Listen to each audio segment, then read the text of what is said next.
Olá, amigos, sejam muito bem-vindos a mais esta edição do nosso estudo do livro Perispírito.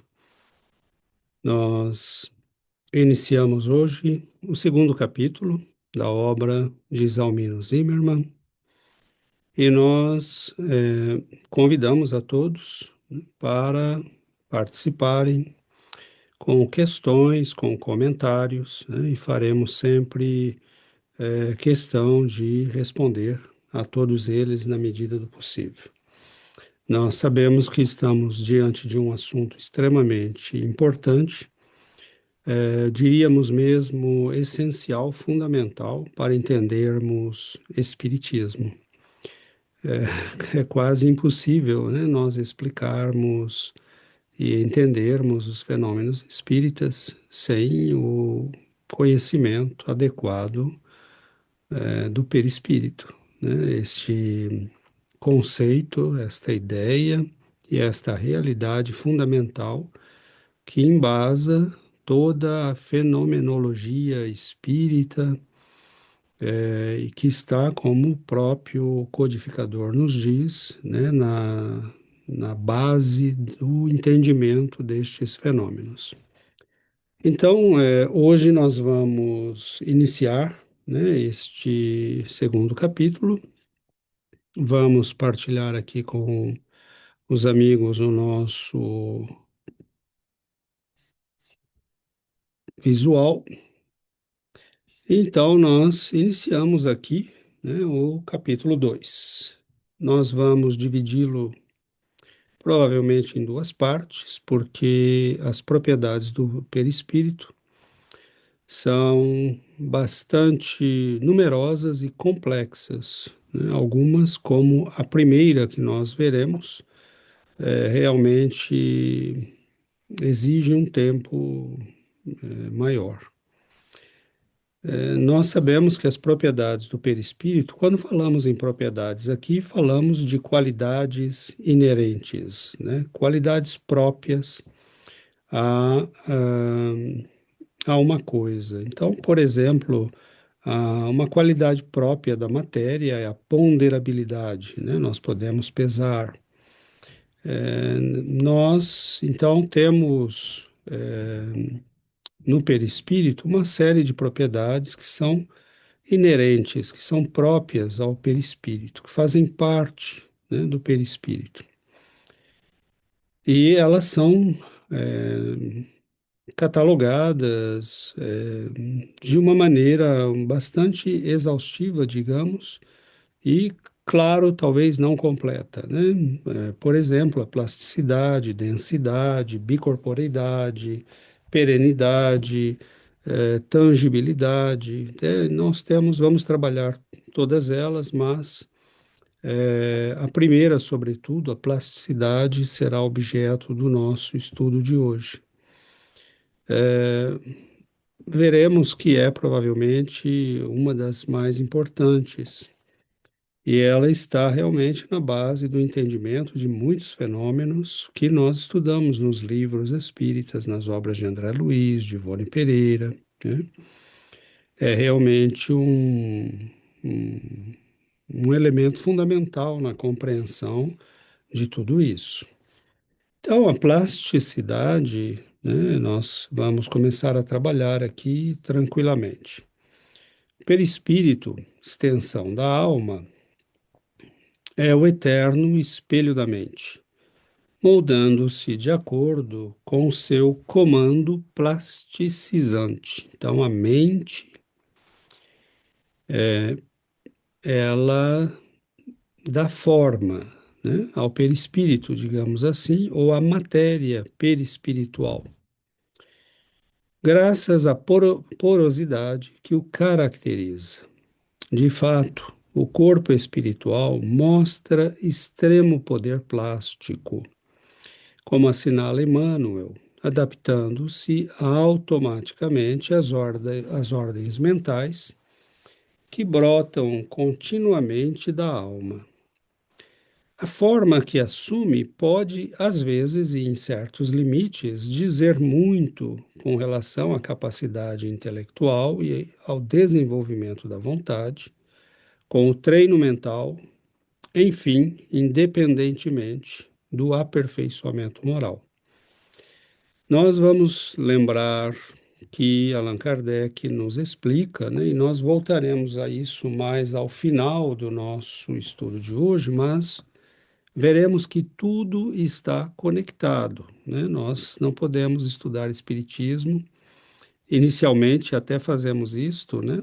Estudando separadamente os assuntos, mas nós veremos que tudo está conectado. Então, quando nós lemos lá na Gênese que, e no Livro dos Médiuns, que os espíritos manipulam os fluidos, né? O pensamento e a vontade são para eles aquilo que as mãos são para nós, nós entendemos, né, o que está explicado aqui nesse texto. A mente tem um poder plasticizante, ou seja, ela tem um poder de moldar, né, a matéria perispiritual. Essa matéria adapta-se, né, automaticamente às ordens mentais que brotam da alma. Então, à medida que nós pensamos, né, esse pensamento, sobretudo se é recorrente, se é repetitivo, ele vai moldando, né, o perispírito. A forma que assume está diretamente ligada ao poder intelectual, ao desenvolvimento da vontade, ao treino mental. Obviamente está ligado ao desenvolvimento moral, mas não é condicionado, né? O seu uso não é condicionado pelo desenvolvimento moral, no sentido de que usá-lo é acessível a todo mundo, mas os resultados estão condicionados pelo aperfeiçoamento moral, né? Uma pessoa que tem aperfeiçoamento moral vai utilizar o poder da vontade, do intelecto, né, o seu nível de desenvolvimento como ser, para produzir coisas boas, e o resultado sobre o seu próprio perispírito será, né, uma forma luminosa e bela. O que não acontecerá com alguém que pode ter o poder mental, né, o treino mental, uma vontade poderosa, uma capacidade intelectual poderosa, mas que não tenha efetivamente aperfeiçoamento moral. Isto quer dizer que nós podemos compreender uma série de fenômenos descritos por André Luiz, por exemplo, né? E aí que nós, às vezes, não entendemos como alguns irmãos nossos acham que André Luiz é um romance, uma história que não tem realmente a ver com a realidade. É uma falta de compreensão muito grande, porque o que está ali, na verdade, é o que o próprio Allan Kardec nos explica, né? Ele desenvolve as ideias kardecianas. E nós vamos entender, por exemplo, por que na Cidade Estranha do livro Libertação, André Luiz, de repente, vê espíritos de baixa condição volitando. Quando nós poderíamos dizer, volitar, né? Voar por efeito da vontade, deslocar-se, né? Sem usar as pernas, entre aspas, é próprio só a espíritos superiores. Não, é próprio a quem tem poder mental, né, capacidade intelectual, treino, vontade, e espíritos inferiores podem ter tudo isso, mas não todos, né? São aqueles que acabam se mostrando como os líderes desses grandes grupos, e é o que nós vamos ver, né, no texto de André Luiz, nas suas diversas obras. Cidades que se constroem, né, no plano espiritual e tudo mais. Então, nós vamos trabalhar um pouco essas ideias e entender de onde vem tudo isso e entender que o que André Luiz está explicando é perfeitamente lógico, né, com as ideias que já estão expressas na Gênese, no capítulo sobre os fluidos, no Laboratório do Mundo Invisível, no Livro dos Médiuns e assim por diante, né? É tudo muito coerente, tudo muito conectado. Levemos em conta aqui a questão do intelecto e da elevação espiritual. O crescimento intelectual com intensa capacidade de ação pode pertencer a inteligências perversas. Daí a razão de encontrarmos em grande número compactas falanges de entidades libertas dos laços fisiológicos, operando nos círculos da perturbação e da crueldade, com admiráveis recursos de modificação nos aspectos em que se exprimem. Os anjos caídos não passam de grandes gênios intelectualizados com estreita capacidade de sentir. Apaixonados, guardam a faculdade de alterar a expressão que lhes é própria, fascinando e vampirizando nos reinos inferiores da natureza. Então, o apaixonados aqui é para dizer, né, uma grande força de vontade e de sentimento. São espíritos que têm um intelecto muito avançado, uma capacidade de ação que expressa uma capacidade de vontade muito grande, né, mas que são inteligências perversas. E é claro aqui, meus irmãos, que nós vamos ver as consequências, né, da ação desses espíritos nas grandes tragédias sociais, nos momentos de grande tumulto, né, nas revoluções, nas destruições coletivas que às vezes se operam nessas revoluções, nos processos, né, de controle mental e vampirismo que eles instauram nas zonas inferiores. Então, nós temos um quadro, né, em que inteligências, Emmanuel aqui fala, né, no livro Roteiro, de anjos caídos. Este símbolo é muito sugestivo, porque é da tradição bíblica, e espiritual, quando nós falamos, né, destes seres que, como Lúcifer, por exemplo, que estão nas altas esferas, né, do desenvolvimento espiritual humano, mas que ainda não adquiriram os valores morais da humildade, da caridade, do amor. E, por um certo momento, eles passam a tomar-se por Deus, né? E é isso que nós vemos, por exemplo, hoje na Terra. Grandes gênios do empreendedorismo humano, que se tomam por deuses, que querem fazer engenharia social, querem ditar normas sobre o comportamento humano, instauram, né, grandes processos de transformação da cultura e acaba sempre muito mal, né? Essa semana víamos Larry Flynn da BlackRock, né, anunciando que o investimento woke que fizeram foi longe demais, né? Eles destroem milhares de vidas e depois simplesmente dizem: ah, esse experimento não funcionou, né? São esses anjos caídos, esses verdadeiros demônios que destroem milhares de vidas, né? Brincam com as vidas humanas, porque eles se tomam, né, por deuses. São grandes gênios intelectualizados, mas com uma capacidade de sentimento muito reduzida, né? Então, isso é uma combinação extremamente perigosa, né? Claramente. Então, aqui Emmanuel deixa claro que estes espíritos têm grande poder, né?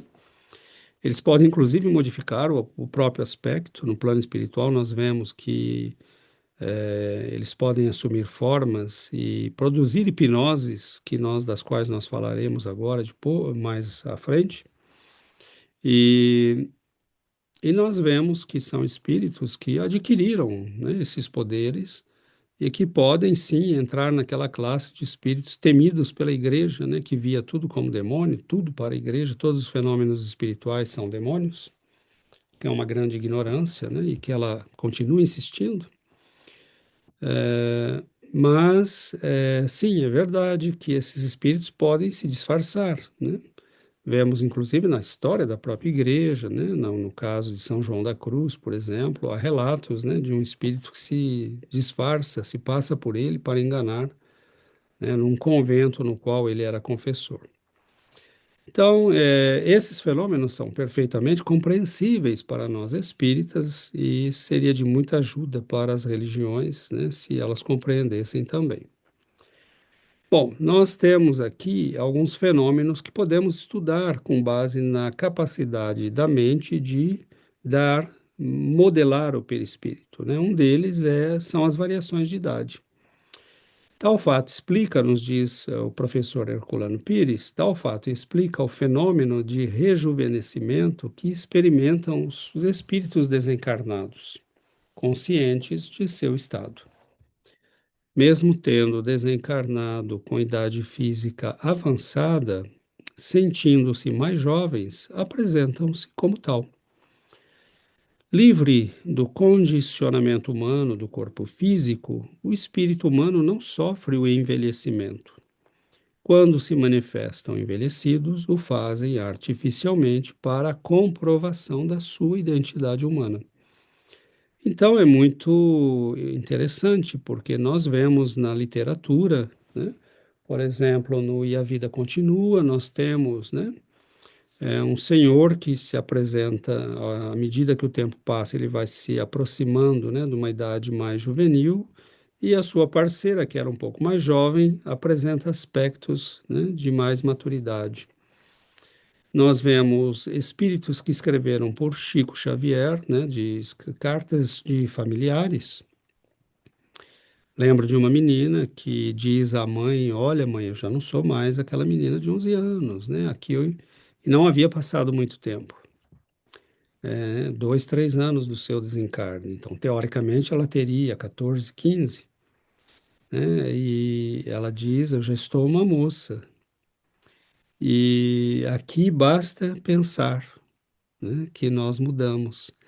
Então, é muito interessante, porque isso está perfeitamente em acordo com o conhecimento, né, que nós temos do perispírito. E desta plasticidade do perispírito, né? Isso já acontece mesmo tendo um corpo pesado como o nosso, né? Nós vemos que pessoas que têm um mundo interior pacífico, né, sereno, de fé, de amor, né? Essas pessoas, por mais que envelheçam, parecem que estão sempre jovens, né? E então, realmente os corpos que temos refletem os nossos estados, né? É, mental e emocional. Então, esse é um fenômeno que nós podemos entender muito bem, né? O espírito guarda a forma que quiser guardar, apresenta-se como quiser se apresentar, né? E pode variar esta apresentação, né? Então, aqui nós temos os casos, né? Aqui eu coloquei casos extremos, né? São casos, perdão. É a retratilidade, né? O caso dos ovoides, que é o caso realmente que assusta um pouco as pessoas, mas que é perfeitamente compreensível quando nós entendemos a teoria espírita, né?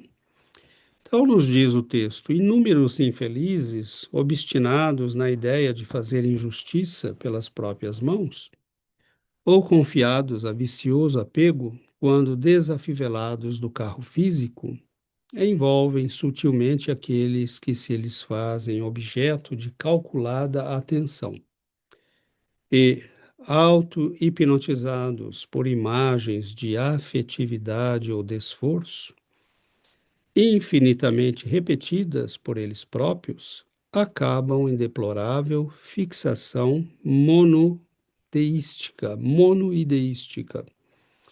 fora das noções de espaço e tempo, acusando passo a passo enormes transformações na morfologia do veículo espiritual, porquanto de órgãos psicossomáticos retraídos, por falta de função, assemelham-se a ovoides vinculados às próprias vítimas que, de modo geral, lhes aceitam mecanicamente a influenciação, à face dos pensamentos de remorso ou arrependimento tardio, ódio voraz ou egoísmo exigente que alimentam no próprio cérebro, através de ondas mentais incessantes. Então vejamos a situação, né, que extrema, que pode ser aqui origem, causa de muita dor, de muito sofrimento e de processos que podem levar décadas, às vezes, e para serem resolvidos. Então, nós vemos aqui espíritos que têm, sobretudo, um processo de monoideísmo, né? Eles insistem num aspecto que pode ser o seu egoísmo extremo, a cobrança de uma dívida, a vingança contra alguém. Eles entram neste processo, né? E vão repetindo, né? Agregam-se ao perispírito das pessoas que querem, que visam, e muitas vezes, por esquecerem todos os outros aspectos da sua vida e se concentrarem apenas nesse, né, eles terão, esquecerão, digamos assim, da gestão do seu corpo espiritual, né?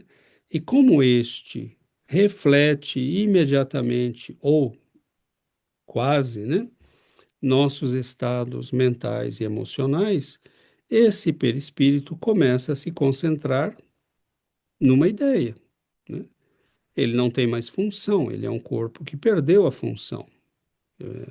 Para que representar a forma humana se este ser não faz uso da forma humana, não interage mais com o mundo, porque ele visa unicamente aquela ideia, aquele propósito.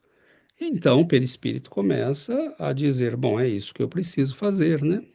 Começa a dizer entre aspas, ele se adapta, né, como nós já vimos, às ondas e ao campo mento eletromagnético do espírito e vai tomando a forma que ele tem, né? Ele é uma ideia, né? E o perispírito não precisa de todo um sistema, né, para que ele possa representar uma ideia. Ele assume, né, a forma de um ovoide, né?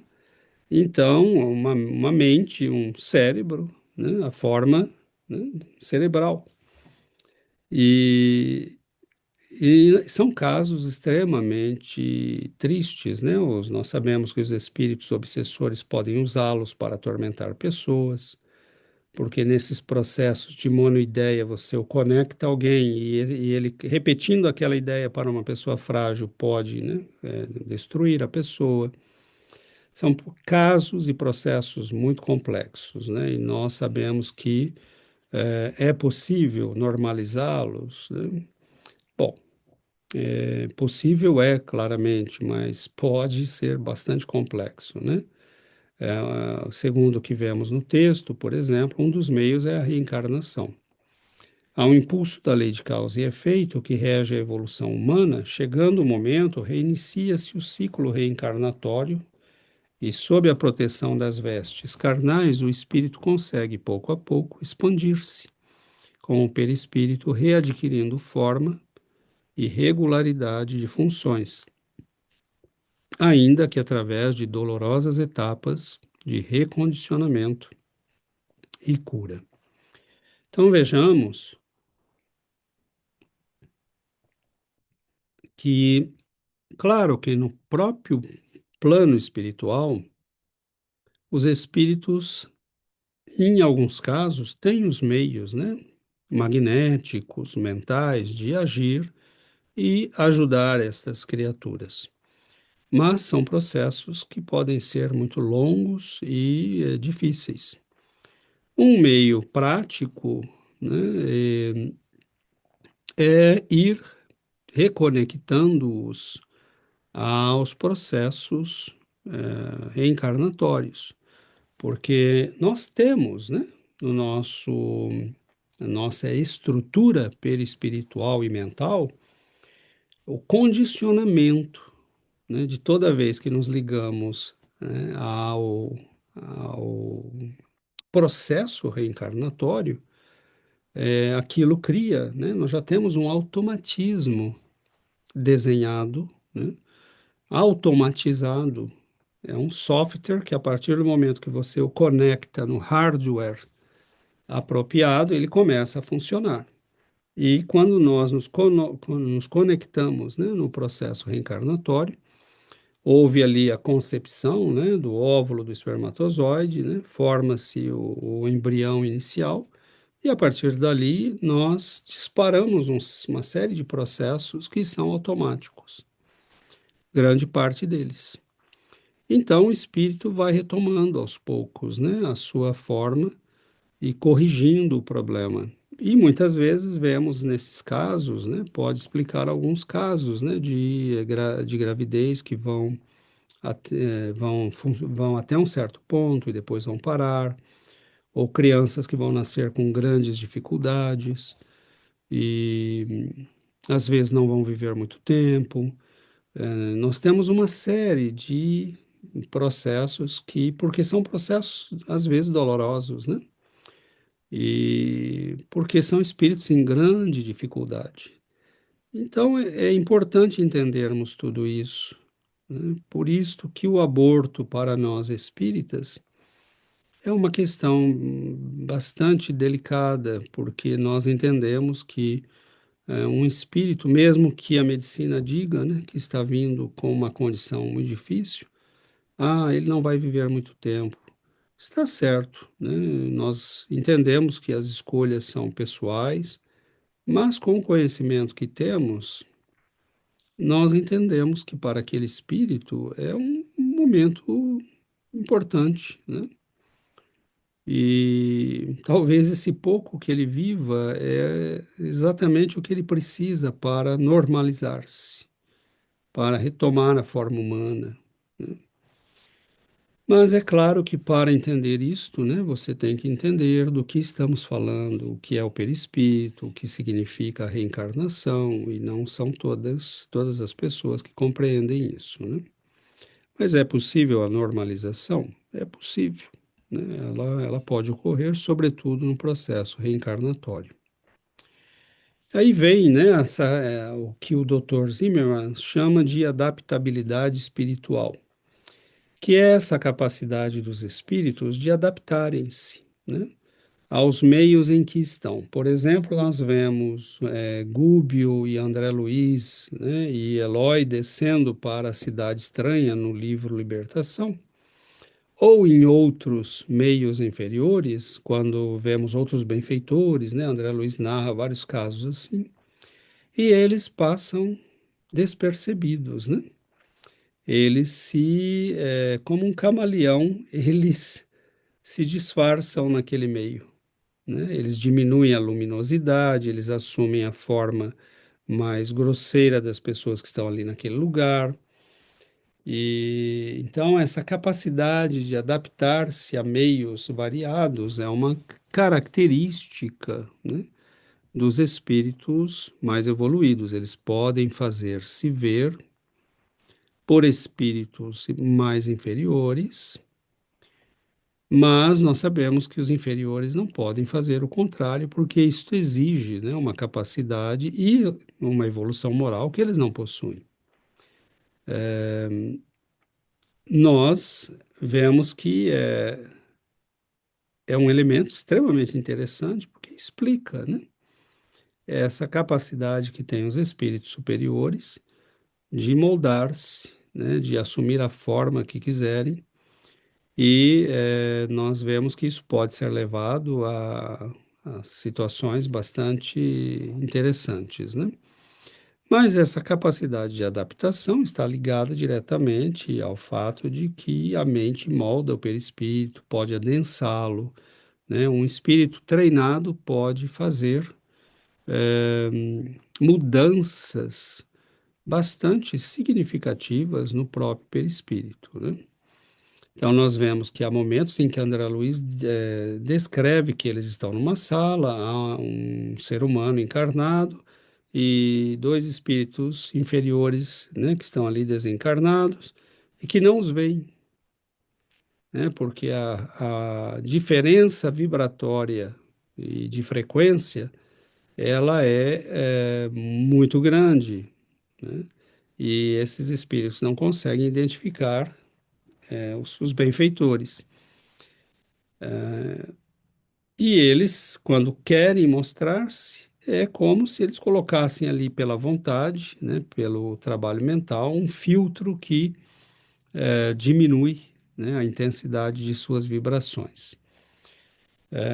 Em alguns casos, André Luiz descreve, né, que eles caminhavam como todo mundo, quando já são capazes de volitar, eles se sentiam às vezes muito pesados, muito angustiados, porque estavam, né, realmente disfarçados, digamos assim, como se fossem pessoas locais, né? Então, isso é muito interessante.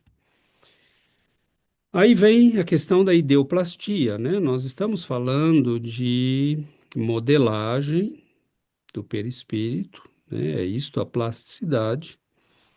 E nestes casos, claramente, né, a plasticidade também se aplica a que possamos modelar ideias, né? Nós podemos modelar nossos estados mentais e intelectuais no nosso perispírito, mas também ideias que nos são caras, desejos que nos são constantes, assuntos que nos são de grande interesse pessoal, né? Nós podemos dar forma a isso, né? Inclusive, Ernesto Bozano estuda casos muito interessantes nesse sentido. Há uma certa semelhança entre a dinâmica que rege esses processos de adaptação perispirítica, né, que nós falamos agora, e a dos chamados processos ideoplásticos, com a criação das mais variadas formas, tangíveis ou não, sustentadas pela ação mental consciente ou inconsciente e de duração proporcional à persistência do pensamento que a sustenta. Há casos, né, descritos por Ernesto Bozano, por exemplo, de uma médium que está numa residência na Inglaterra e ela vê a forma de uma criança,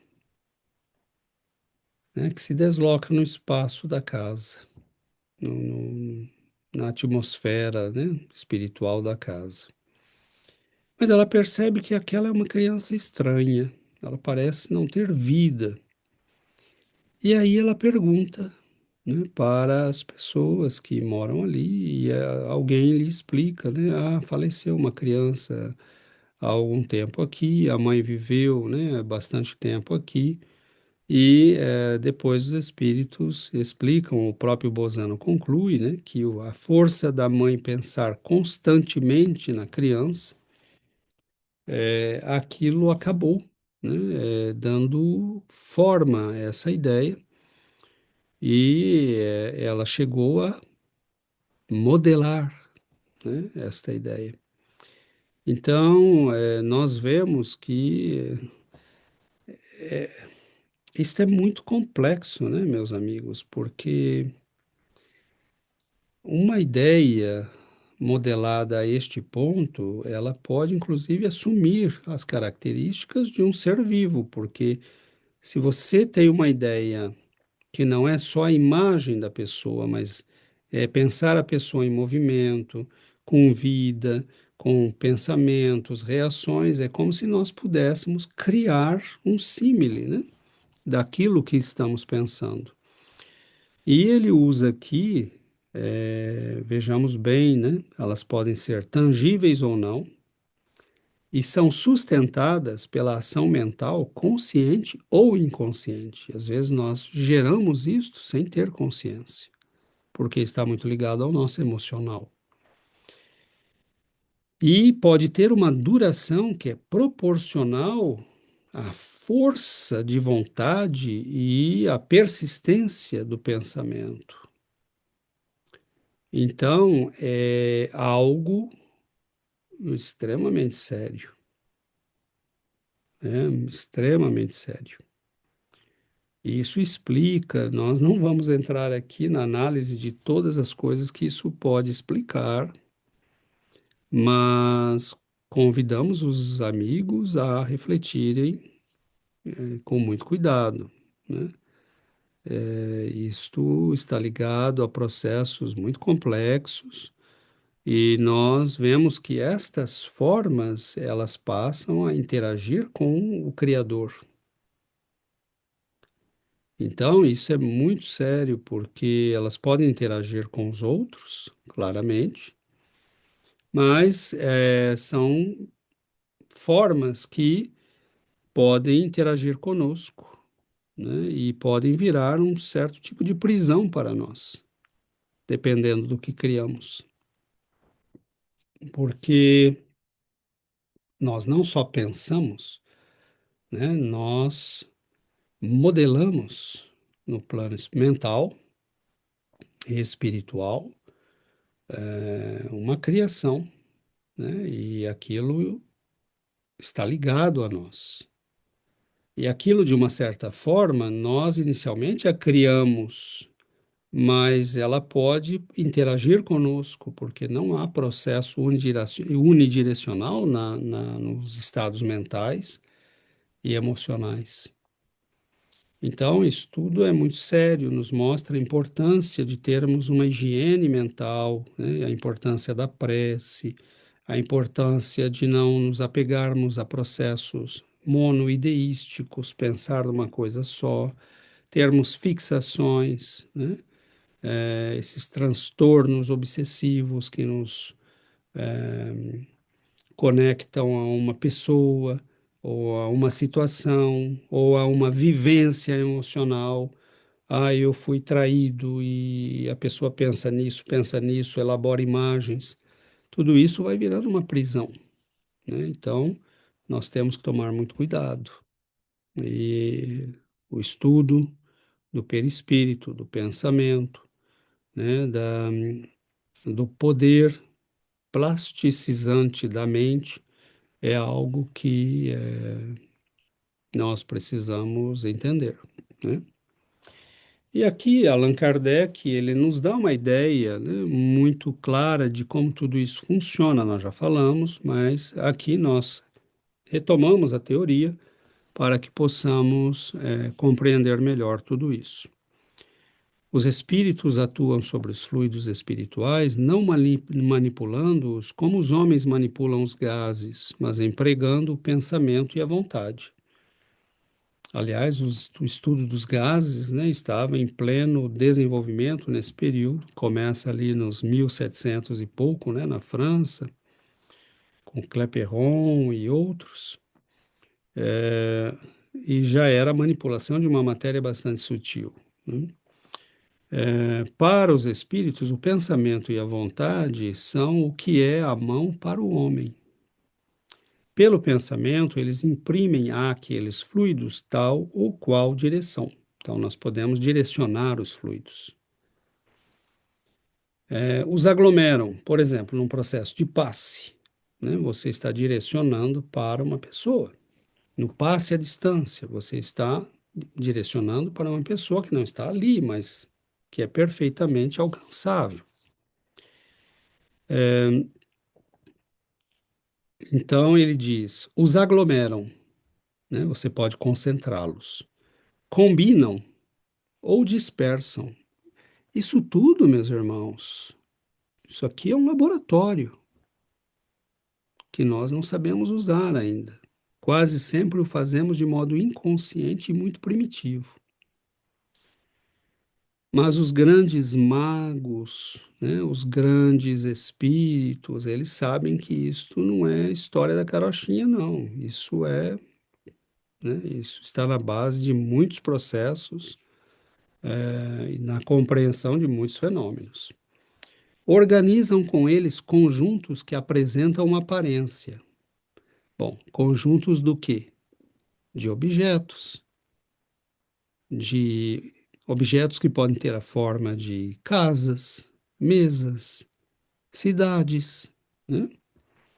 Uma forma, uma coloração determinadas, mudam-lhes as propriedades como um químico muda dos gases ou de outros corpos, combinando segundo certas leis. Eu não posso fazer o que eu quero com a matéria, né? Na matéria física nossa. Há leis, né? Eu não consigo colocar um átomo de sódio, né, com um átomo de cálcio, né? Os dois são eletropositivos, os dois vão se repelir, né, sobretudo seus íons. Mas, obedecendo às leis da química, eu posso fazer o que eu quiser, né? Então, dentro dos limites dessas leis.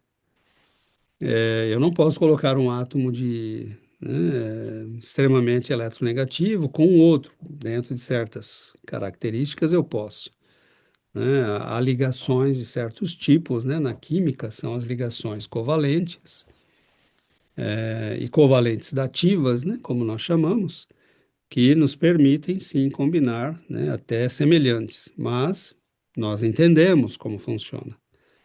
E entendendo como funciona, nós podemos, né, manipulá-los. A Emmanuel nos diz, e nós já falamos disso no nosso primeiro encontro, né, primeiro ou segundo encontro, que a matéria perispiritual está numa série, né, estequiogenética, né, química, que transcende a nossa. Bom, transcende pode ter aqui o sentido, né, que está numa situação muito diferente da nossa. Pode ter outros significados essa palavra também. Mas nós não sabemos como funciona tudo isso no plano espiritual. Nós não conhecemos as leis, mas nós sabemos que é pela mente e pela vontade, né? Então, é claro que espíritos que têm uma certa experiência e que entendem como isso funciona, podem manipular tudo isso. Como é que Jesus consegue, né? Tinha lá um barril de madeira, ou talvez de granito, nós não sabemos, né? Provavelmente de pedra, e na festa de Canaã, e ele transforma a água em vinho, né? Então, nós sabemos que, vamos supor que seja um barril de madeira. Nós sabemos que o vinho, né, é basicamente uma mistura de várias substâncias, todas quase à base de carbono, hidrogênio e oxigênio, nitrogênio um pouco, né, o que não é muito difícil de conseguir na Terra e no próprio material que está ali. Nós sabemos que rearranjando a própria água, né, com o carbono que está na madeira, você pode fazer, né, variar essas substâncias. Então, nós estamos diante, né, de um mestre alquimista que conhece essas leis.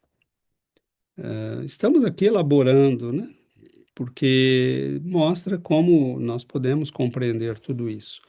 Mesmo no nível material, um espírito com o poder de Jesus era capaz, né, de manipular a matéria.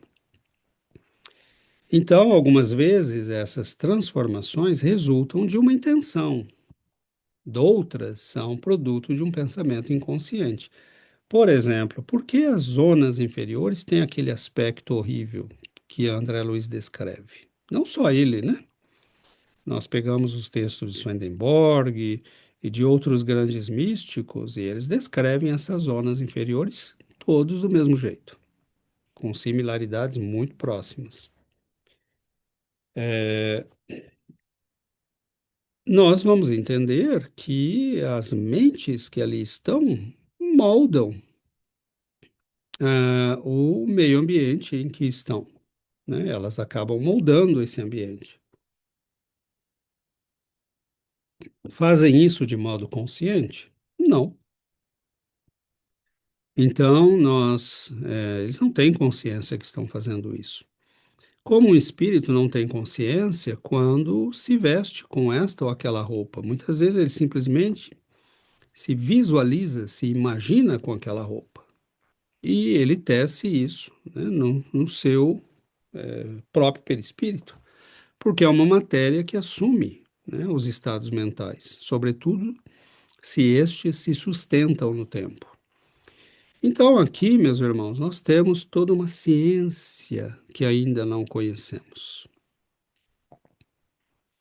Nós estamos no início, né, de um processo que para nós ainda é o início.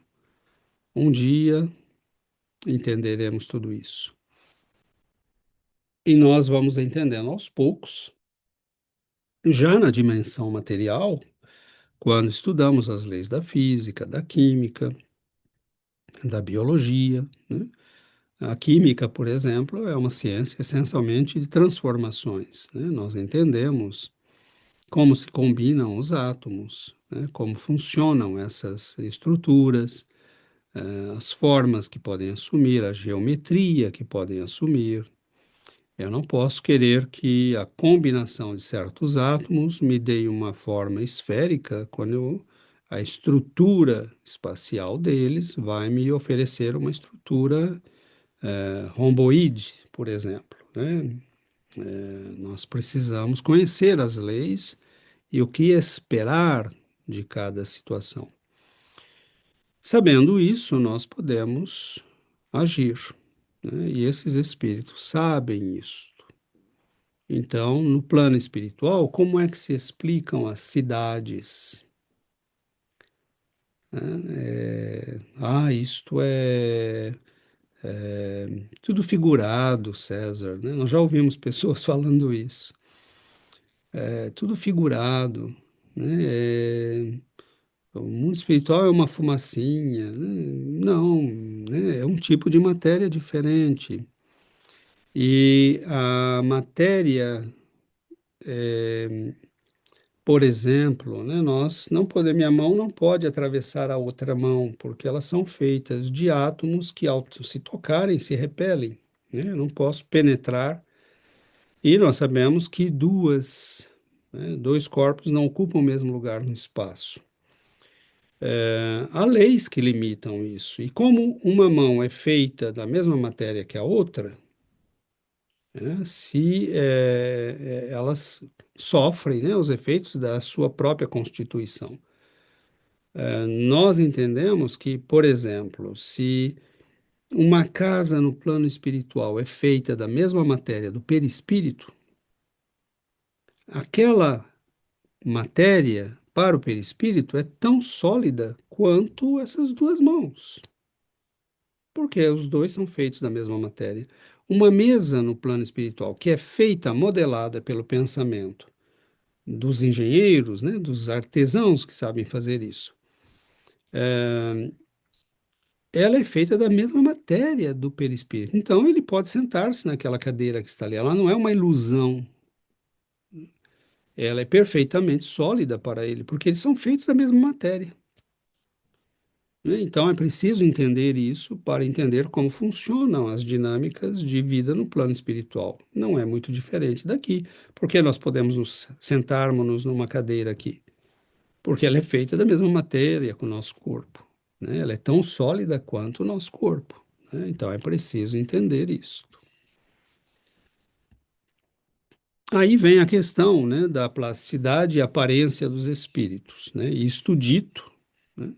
Então nós sabemos, né, assim que embora como espírito nenhuma enfermidade corpórea lhe resta, ele se mostrará estropiado, coxo, ferido, com cicatrizes, se isso for necessário, ali comprovar a identidade. Aqui nós estamos falando de espíritos que querem se mostrar com aquelas características. Mas muitas vezes, meus irmãos, o espírito vai guardar essas características, porque mentalmente é assim que ele se vê, é assim que ele se sente, né?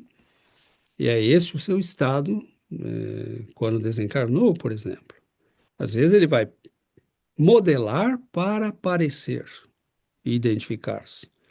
Mas às vezes ele realmente fica com essa forma porque ele se vê assim, sente as dores da terra, né? Porque é como ele está.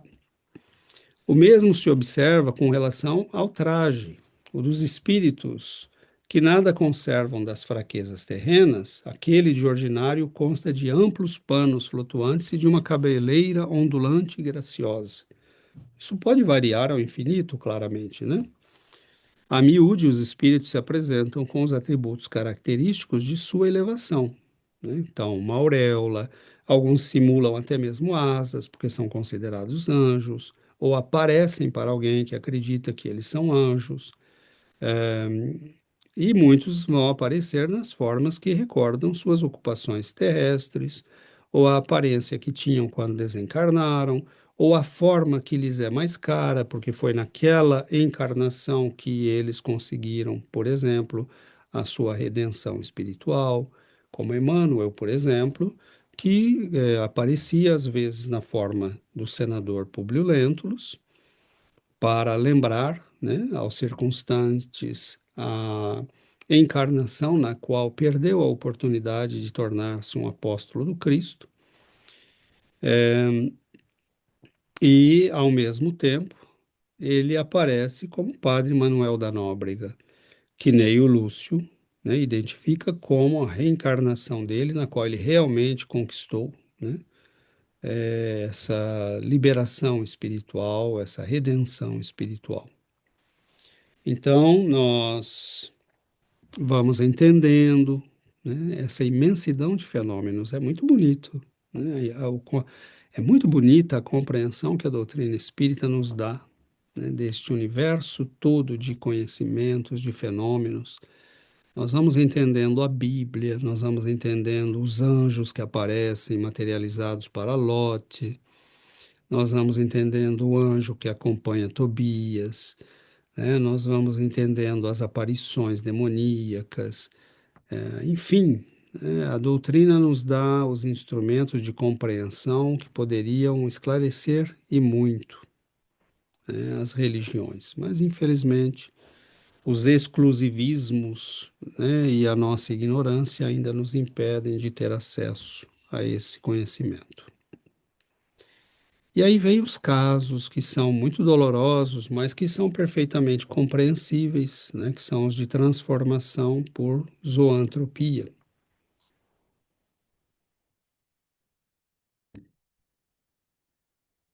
Isso faz parte das tradições espirituais da humanidade há muito tempo, né? O que são as histórias de mula sem cabeça, saci pererê, lobisomem, né? São histórias que refletem esta realidade. Observe-se que, especialmente na dimensão espiritual, essa propriedade perispirítica enseja uma variedade de fenômenos tão numerosos como complexos. Haja vista, por exemplo, que o processo ideoplástico pode até ser induzido por obsessores, capazes de levar suas vítimas, por sugestão hipnótica, a assumir as mais grotescas formas ou posturas animais, como são os conhecidos casos de zoantropia, com destaque para os de licantropia, bem relatados pelos autores espíritas. Este é um caso bastante complexo, né? Vejamos bem que ele cita aqui o processo induzido por obsessores, mas há os processos induzidos por auto-hipnose. Espíritos que se veem como uma serpente, um dragão, um lobo, né? E que acabam assumindo, total ou parcialmente, a forma em questão. Um dragão. Então, nós percebemos que, se nós olharmos para o que está acontecendo hoje no mundo, dá para entender, né? Porque nós vemos pessoas que querem se comportar como cachorro, nós vemos pessoas que mudam o corpo, gastam centenas, né, de dezenas de dólares e reais para assumir a forma de uma serpente. E nós, ou uma forma diabólica. Então, nós vamos percebendo, meus irmãos, que num mundo completamente liberado como o nosso, ninguém mais precisa se esconder. Eu acho isso maravilhoso, né? Porque nós acabamos vendo quem é quem. E que cada um seja o que quiser ser, mas nós entendemos o que está por trás disso. Muitos têm saudade, né, da forma e da maneira como viviam no plano espiritual. E muitos têm aquela forma perispiritual ainda, embora, né, o corpo que os obriga a ter uma forma humana, mentalmente eles ainda têm o condicionamento destas formas que guardaram às vezes por muito tempo no plano espiritual. E como não aproveitaram a oportunidade evolutiva que lhes foi oferecida, eles têm uma tendência a voltar aos condicionamentos que trouxeram consigo, porque isso é o que acontece com todos, né? Se não avançarmos, nós voltamos à estaca em que estávamos, não regredimos, mas significa que eles estavam, né? Nós estamos nessa estaca quando voltamos a isso.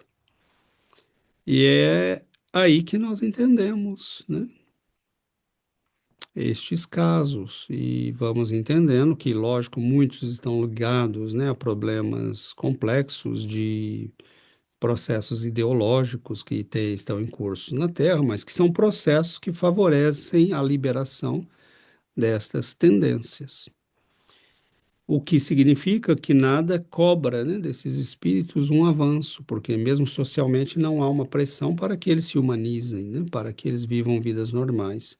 O que pode ser doloroso para alguns, mas que os ajudaria a avançarem, a superarem esses condicionamentos que já estão incorporados na mente e no perispírito.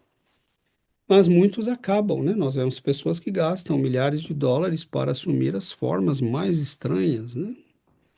E se acham o máximo, né? Porque eles estão assumindo aquilo que eles sentem internamente e são.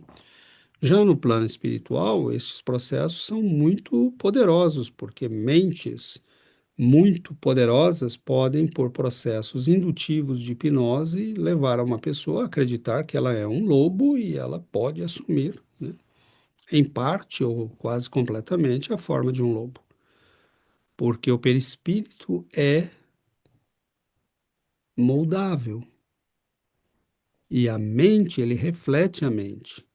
Uma mente que foi condicionada a crer-se isto ou aquilo, ela vai, né, assumir essa forma. Então, é realmente algo muito complexo, né? Nós entendemos esses processos. O problema é que depois, né, para tirar esses espíritos dessa situação, pode ser muito demorado e muito complexo.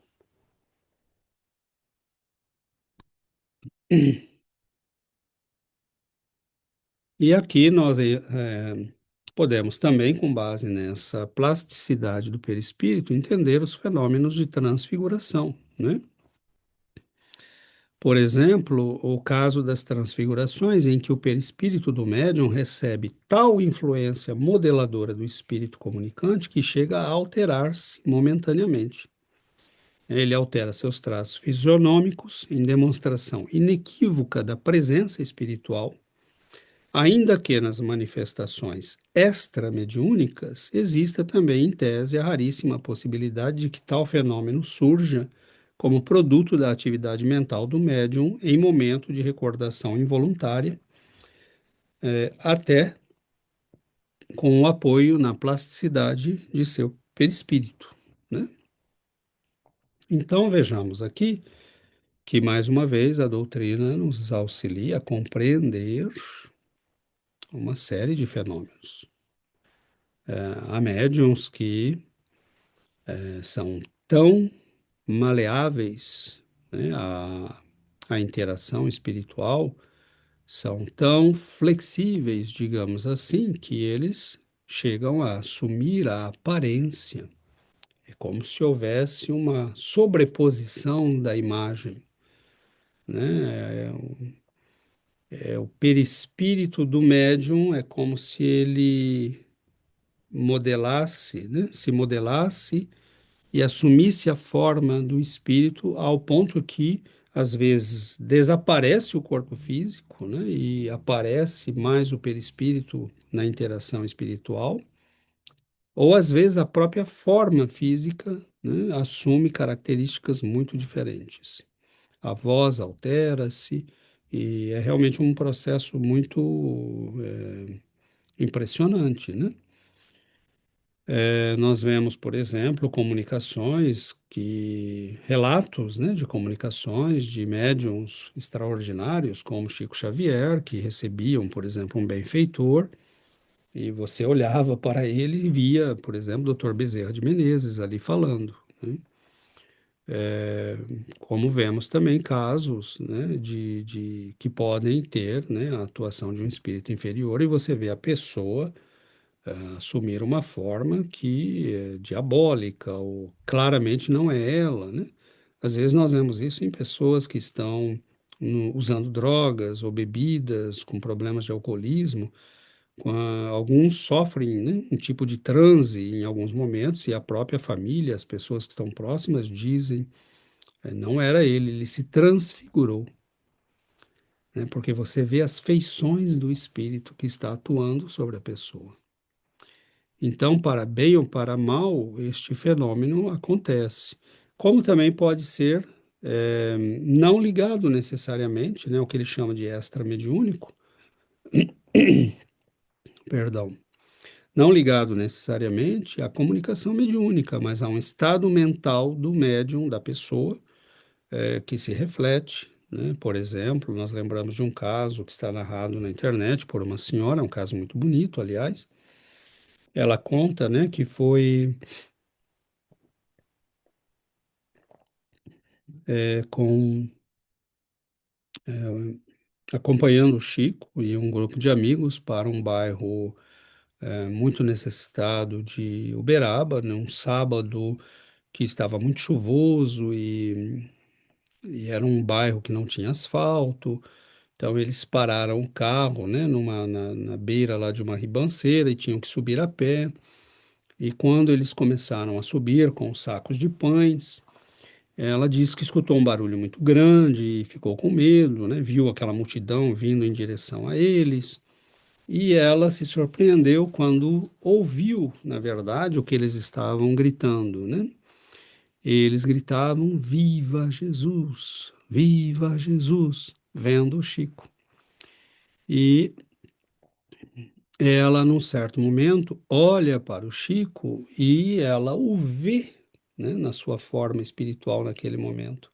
E ela o vê transfigurado em luz, né? Então, ela diz que ela cai de joelhos e chora, né, de uma forma como jamais sentiu e chorou na sua vida, porque ela tem ali a visão, né, aquela que Simão Pedro, Tiago e João tiveram, né, no alto do monte, quando veem Jesus transfigurado na sua grandeza, né, ao lado de Elias e Moisés. Então, mais uma vez, a doutrina nos ajuda a entender, né, o que lemos, o que está nos textos sagrados, né? Isso é muito interessante. E há pessoas que relatam também que, de repente, né, estando ali do lado do Chico, olham para ele e o veem, né, na forma de uma das suas encarnações anteriores. Por um lapso de segundos, a pessoa o vê, né, com uma forma e ele, né, como quem diz, né, não fique quieto, não diga nada, né, você está vendo isso porque me conheceu nessa encarnação. E é como se, por exemplo, né, nós olhássemos para uma pessoa e de repente a víssemos na sua forma espiritual de uma encarnação passada, né? Então, tudo isso é muito interessante, porque nós estamos num universo vivo, moldável, que responde à nossa mente. Isso é extremamente rico, né, de possibilidades de compreensão. É realmente encantador como e poderoso como a doutrina espírita nos abre vastas áreas de compreensão para os fenômenos psíquicos, mediúnicos, anímicos, né? A compreensão do que está nos grandes textos sagrados é realmente extraordinário. O que nós estamos estudando aqui, meus irmãos, é uma ciência sagrada, né? E Dr. Zimmermann nos lembra também o caso das fotografias transcendentes, né? Em se tratando de fotografia comum, né? O adensamento ectoplasmático, tendo como forma a tessitura perispiritual, é maior, né? Então, quando você tem uma fotografia tirada com, né, uma câmera normal, das tradicionais antigas, para que aquilo fosse detectado, né, o perispírito tem que se adensar. Então, nós vemos aquelas fotografias na qual as pessoas não estão vendo os espíritos, mas eles se adensam o suficiente para serem captados pelas lentes, né, pela sensibilidade das máquinas. E na chamada fotografia transcendente, quando o espírito e o que se molda sob seu impulso mental, porque às vezes aparecem formas, não se apresenta visível ao olho comum.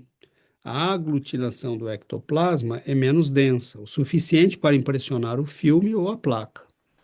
Ressalte-se, aliás, que no caso da fotografia transcendente, pode o espírito usar sua capacidade mental para criar formas, pensamentos que, com suporte ectoplásmico, chegam a tornar-se suscetíveis de registro fotográfico, conforme mostram as experiências nesse campo.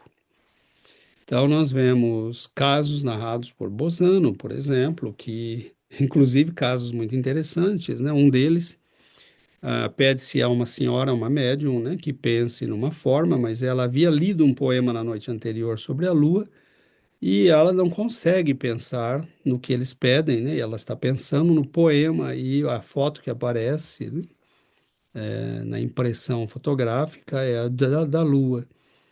E ela explica depois, né? Realmente eu não, eu li ontem um poema belíssimo sobre a Lua e eu estava pensando nele e não conseguia parar de pensar nele. Então vejamos o poder plástico, né? Vejamos como essas ideias que nós mantemos podem moldar-se e como elas podem influenciar o nosso entorno, as pessoas. Por exemplo, aquilo que as pessoas sentem quando se aproximam de nós. Nós podemos, meus irmãos, ter um poder indutivo para o bem ou para o mal. Nós podemos colocar as pessoas favoráveis ou contra nós. Nós podemos. Existe todo um arcabouço de possibilidades na compreensão destes fenômenos, né? E isso é algo que nós aos poucos vamos entendendo, né? E entendendo, aprendendo a usar, e aí nós compreendemos porque os espíritos esperam para nos transmitir esses conhecimentos quando nós também estamos interessados na nossa evolução moral. Porque é claro que este conhecimento pode ser usado por magos negros, né? Por magos das linhas de ação do mal, né? Por bruxos que querem fazer mal às pessoas, né?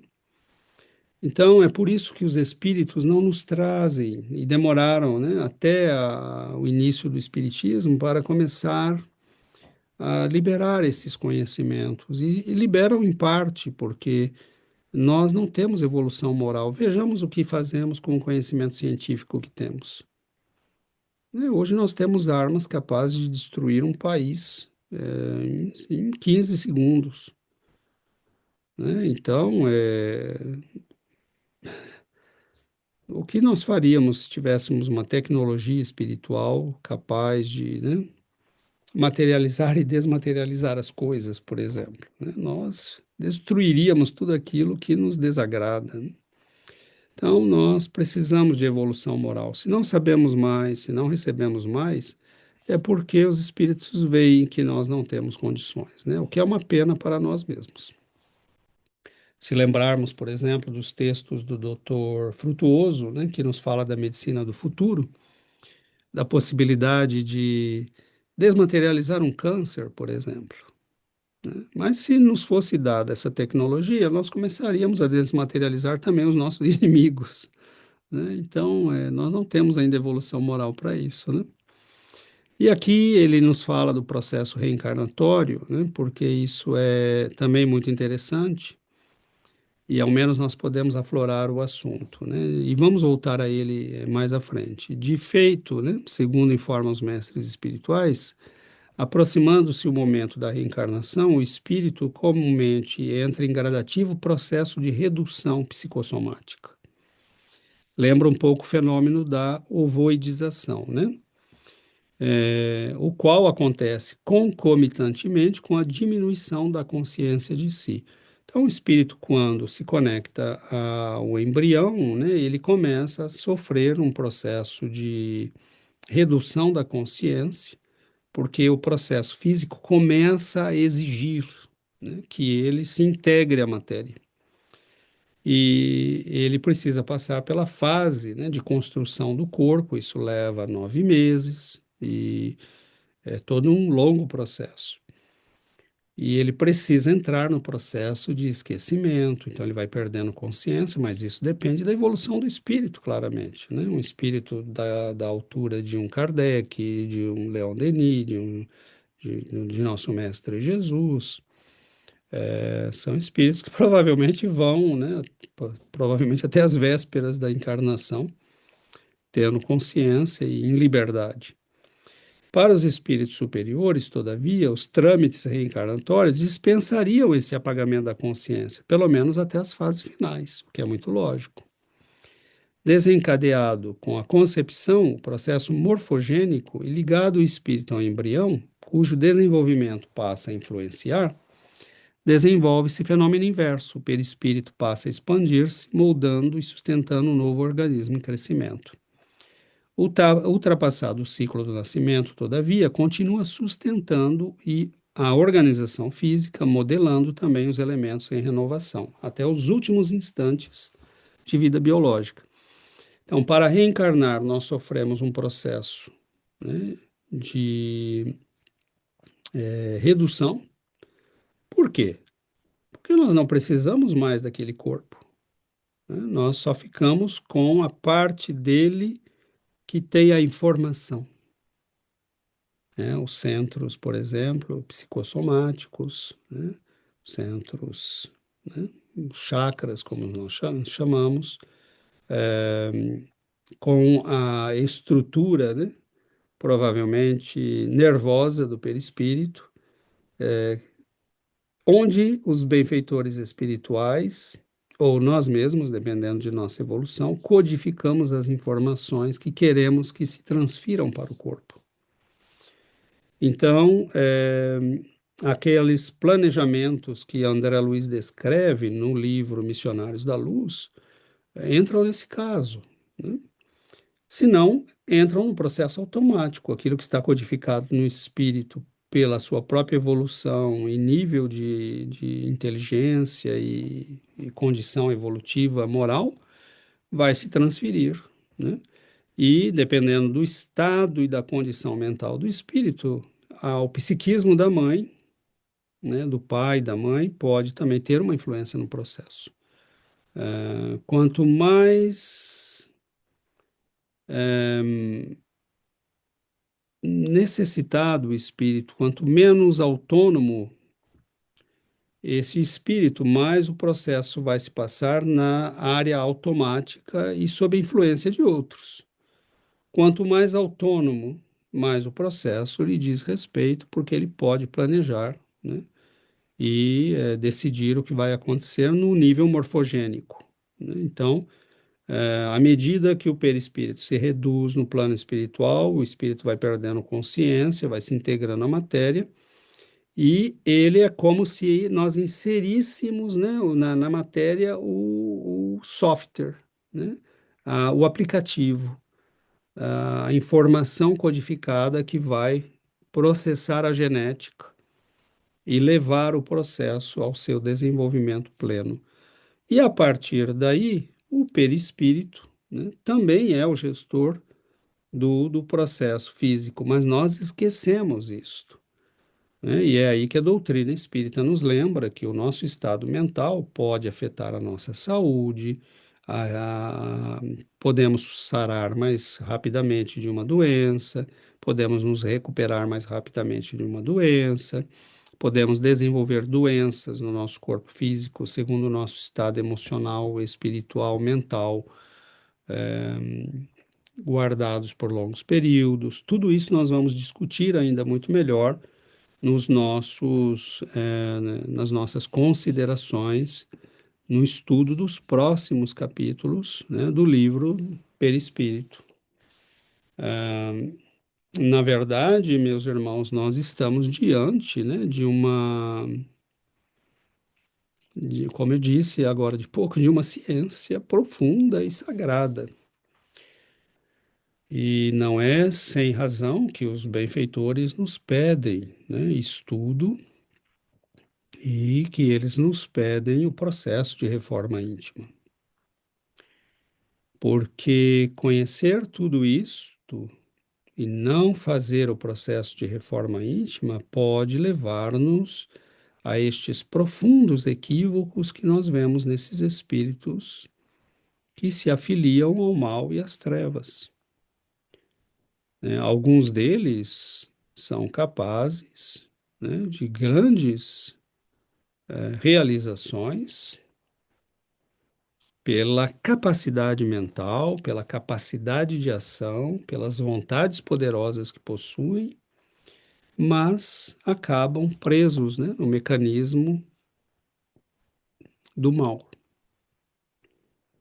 E alguns podem passar séculos, né, porque eles criam a ilusão, né, aquele poder que possuem sobre essas multidões de infelizes, acaba dando-lhes a ilusão de que são realmente seres poderosos e, na verdade, como diz, né, o texto de André Luiz no livro Libertação, eles são até mesmo aproveitados pela providência, né, para lidar com essas multidões que, na verdade, os buscam e aceitam o seu comando, né, e a sua imposição, porque quase sempre são espíritos que estão em profundos mecanismos de culpa, sabem o que fizeram, né, e aceitam as punições que são impostas, porque estão, mesmo que de maneira inconscientes, entre aspas, conscientes de quem realmente são, do que fizeram,